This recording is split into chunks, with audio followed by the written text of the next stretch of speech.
Hi everyone. Today I'm going to tell the tale of Peter Rabbit. The Tale of Peter Rabbit by Beatrix Potter, illustrated by Cindy Seskers. Once upon a time, there were 4 little rabbits, and their names were Flopsy, Mopsy, Cottontail, and Peter. They lived with their mother in a sandbag underneath the root of a very big fir tree.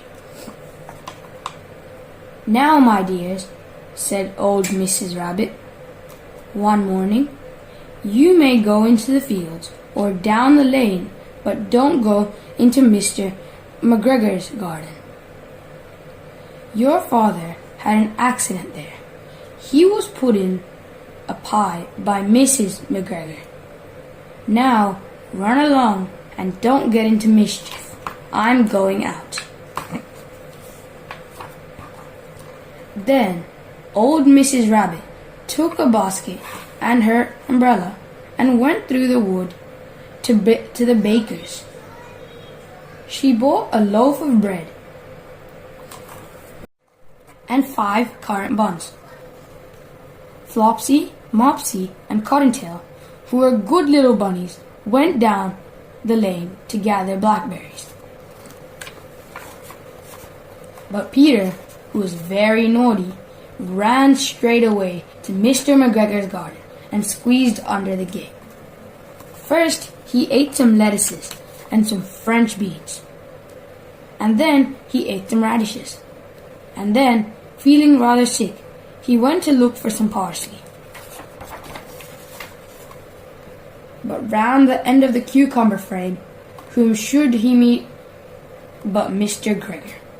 Mr. Gregor was on his hands and knees, planting out young cabbages, and he jumped up and ran after Peter, waving a rake and calling out, "Stop, thief!" Peter was most dreadfully frightened. He rushed all over the garden, for he had forgotten the way back to the gate.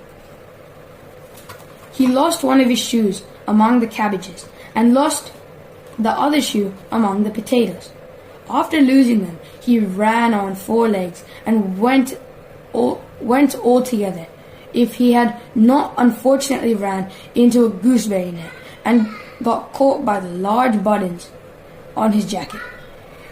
It was a blue jacket with brass buttons, quite new. Peter gave himself up for lost and shed big tears, but his sobs were overheard by some friendly sparrows, who flew to him in great excitement and implored him to exert himself. Mr. McGregor came up with the sieve, which he intended to pop up on the top of Peter. But Peter wriggled out just in time, leaving his jacket behind him, and rushed into the tool shed and jumped into a can. It would have been a beautiful thing to hide in, if it had not so much water in it.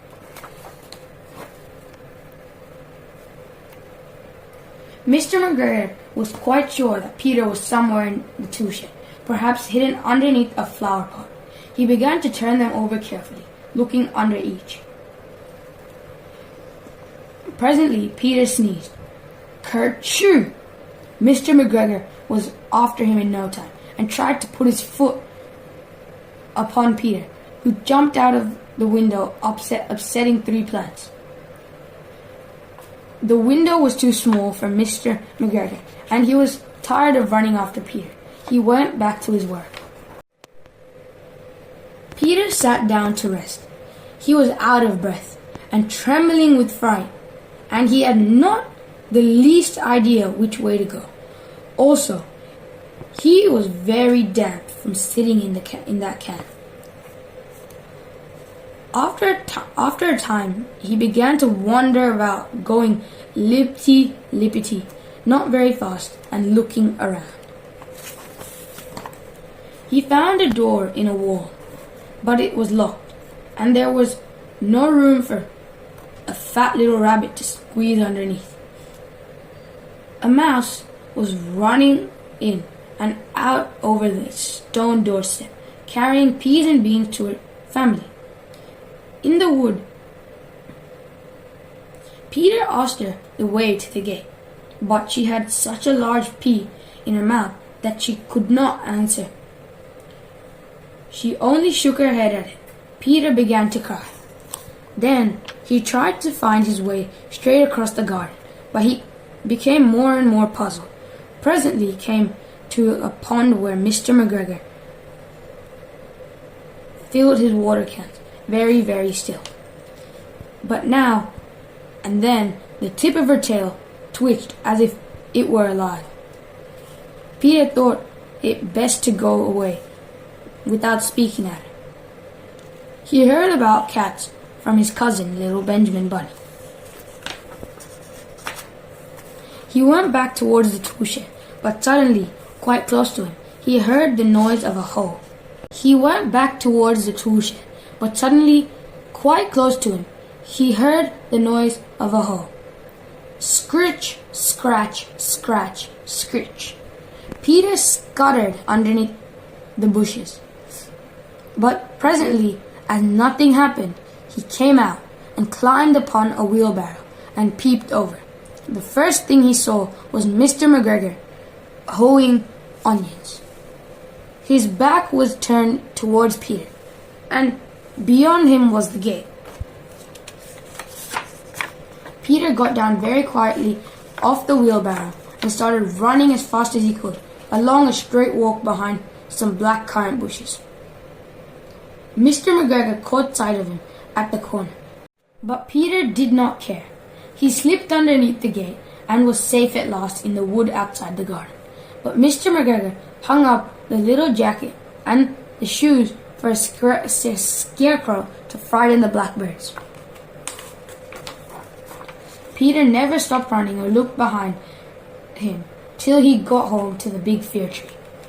He was so tired he flopped down upon the nice soft sand on his floor of the rabbit hole and shut his eyes.